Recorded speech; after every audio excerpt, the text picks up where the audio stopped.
Welcome back mga kaibigan. Etong balita po natin, kawawa po pala ang isang bansa na makakalaban ng Gilas Pilipinas sa Asia Cup next year. At wag na wag po sanang may magagalusan o may injured sa kanila sa laban nila sa atin.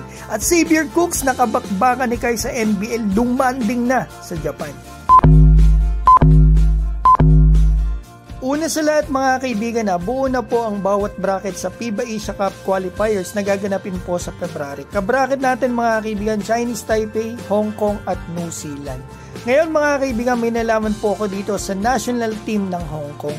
Kawawa po talaga mga players nila dahil dito sa mga nalaman ko. Dito ko nabasa mga kaibigan sa balita po ng South China Morning Post na nilabas po ng isang araw lang, November 21. Dito ay umamin na po ang ilan sa mga players nila na hindi po pala sila totally o sinasagutan ng kanilang basketball association sa mga international games nila kapag talagang hindi sila sinuwerte o mga na-injured sila. Mga kaibigan, nakasulat dito yung guard ng Hong Kong na si Marco Leung. Nabalian po ng ilong sa Brisbane at ang laki ng bill sa ospital. Kasi 2 operations pero ang inuwan mga kaibigan, sariling dukot sa bulsa ang ibinaya dahil hindi po sinagutan ng Hong Kong Basketball Association. At ayon pa sa player na ito, 4 na beses na siya nag-follow up. Eto mga kaibigan, para makuha niya siguro yung kanyang nagasto, syempre. At eto mga kaibigan, ang sagot daw sa kanya, ongoing pa rin daw. Parang pinapaasa lang mga kaibigan, kumbaga 4 na balik na eh. At ayon daw mga kaibigan sa basketball boss nila doon, hanggang 10,000 lang daw may bibigay nila dito sa player at mukhang pahirapan pa nga ang proseso.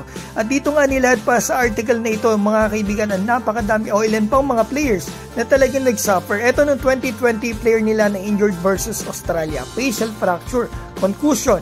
At ito mga kaibigan hindi po pinayagang makalipad pa uwi ng kanyang bansa, kaya naman ito ay nagstay ng 3 linggo doon at binulgar ng player na ito na inabot ng matagal na panahon bago siya bigyan ng konting tulong ng Hong Kong Basketball Association. At ito yung pangatlo, yung malupit. Kung yung una kasi 51,000 ang bill, ito around 70,000 Hong Kong dollars ang bills. Mga kaibigan, so ito mga kaibigan, ayon mismo sa player, sinabihan daw siya nung una pa lang, nung na-injured siya, na talagang hindi daw talaga mako-cover totally o masasagutan yung kanyang mga bills. So ito mga kaibigan kaya masasabi ko rito nakakaawa po talaga mga players na ito. Kaya sana sa laban ng Gilas doon sa kanilang team dito sa FIBA Asia Cup sa February, wala po sanang maperwisyo o ma-injured na players kasi kawawa po talaga ang players pag ganito talaga yung namamahala.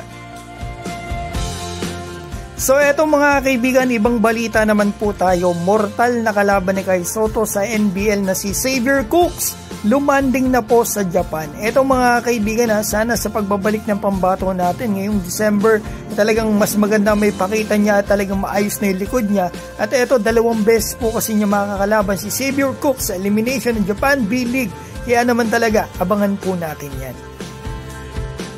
So yan mga kaibigan, kung may gusto po kayong sabihin, maaari na po kayo mag-comment dyan sa baba. At batiin ko lamang po si Rusty Eduarte, Agerico Salvador, Larry Gaufo, Ira TV ng Marinduque. Maraming salamat po sa inyo.